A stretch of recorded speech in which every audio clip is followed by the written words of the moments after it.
strategy. ISIL has developed an external operations agenda that is now implementing with lethal effect.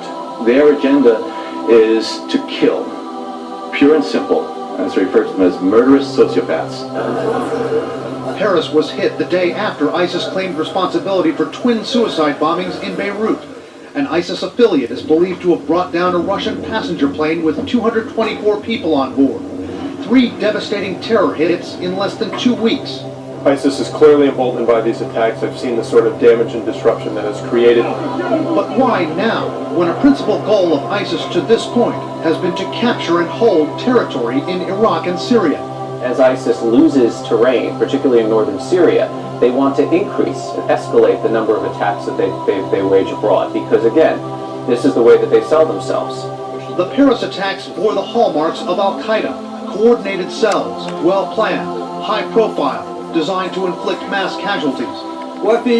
And there's growing evidence tonight that ISIS's central leadership in Iraq and Syria is calling the shots in these asymmetric attacks.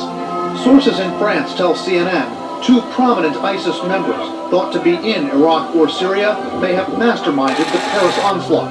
One of them, Abdelhamid Abaoud, is, according to a source, very close to ISIS leader Abu Bakr al-Baghdadi. The source says Abaoud would certainly be in contact with Baghdadi in planning an attack like this. What's ISIS's goal in launching mass casualty attacks on soft targets? I think their goal in conducting these attacks is to push back those who are pushing against them and to make sure that people feel vulnerable at home such that they will maybe not engage in the kind of counter-ISIS activities that we've seen of late.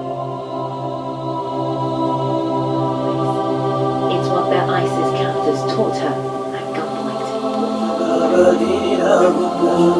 Al-Farouk Institute in Raqqa. ISIS claims it is their main child soldier training facility. To jihad, they're chanting. In this propaganda video spread out on either side of an ISIS trainer, blank-faced rows of children sit. One boy shakes visibly. Others unable to raise their gaze. These are the so-called cubs of the caliphate. ISIS's army of child soldiers.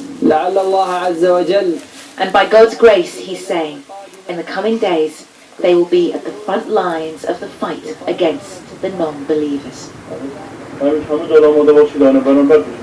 The Guernica front line, south of the Kurdistan regional capital Erbil. The Peshmerga commander tells us this is one of their most